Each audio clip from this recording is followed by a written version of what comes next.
ആനകളും കടുവകളും വാഴുന്ന കാനനത്തിലൂടെ ഒരു കാൽനടയാത്ര ഏത് നിമിഷവും ആക്രമിക്കപ്പെട്ടേക്കാം. ഇതാണ് ജപ്പാൻ ജപ്പാൻ ഗാർഡൻ എന്ന് പറഞ്ഞിട്ട് കണ്ട ഒരു ബോർഡ് ഇവിടെ. പക്ഷേ ഇപ്പോൾ ഹിന്ദിയിലാണ് ബോർഡുള്ളത്. വൻ ഉദ്യാൻ. ഇവിടെ Nagpur tiger capital of India എന്ന ബോർഡ് വെച്ച് കാണുന്നുണ്ട്. ഇനി ഇത് സൂ ആണോ എന്താണെന്ന് അറിയില്ല. പോയി ഒന്ന് കയറിയിട്ട് ഇവിടെ ചോദിച്ചു നോക്കാം. 10 രൂപയുടെ ഒരു എൻട്രി ടിക്കറ്റൊക്കെ ഉണ്ട്. ഇത് തന്നെയാണ് ജപ്പാനീസ് ഗാർഡൻ എന്നാണ് പറഞ്ഞത്.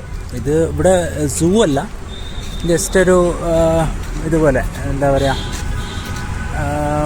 ഒരു പാർക്ക് പോലെയുള്ളൊരു സെറ്റപ്പാണ്. ഇവിടെ കുറച്ച് മൃഗങ്ങളുടെയൊക്കെ സ്റ്റാച്ചു ഒക്കെ കാണാം. എന്തായാലും വെറുതെ ഒന്ന് കയറി നടന്നു നോക്കാം. നമ്മുടെ നാട്ടിലൊക്കെയുള്ള കപ്പിൾസൊക്കെ പോയിരിക്കുന്ന പാർക്കൊക്കെ ഉണ്ടല്ലോ, അങ്ങനെയുള്ള പാർക്കാണോ എന്നൊരു ഡൗട്ടുണ്ട്. ഇതൊക്കെ കാണുമ്പം തന്നെ പേടിയാവുന്നു. പുറത്താണെങ്കിൽ ഒരു കടുവേൻ്റെ ഇതൊക്കെ വെച്ചിട്ടുമുണ്ട്.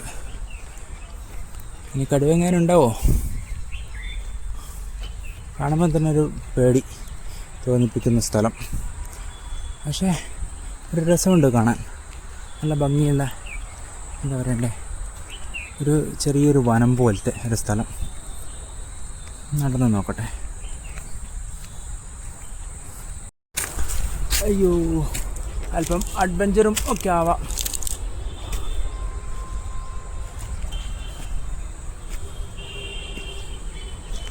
ഇവിടെ ഒന്നുമില്ല കേട്ടോ.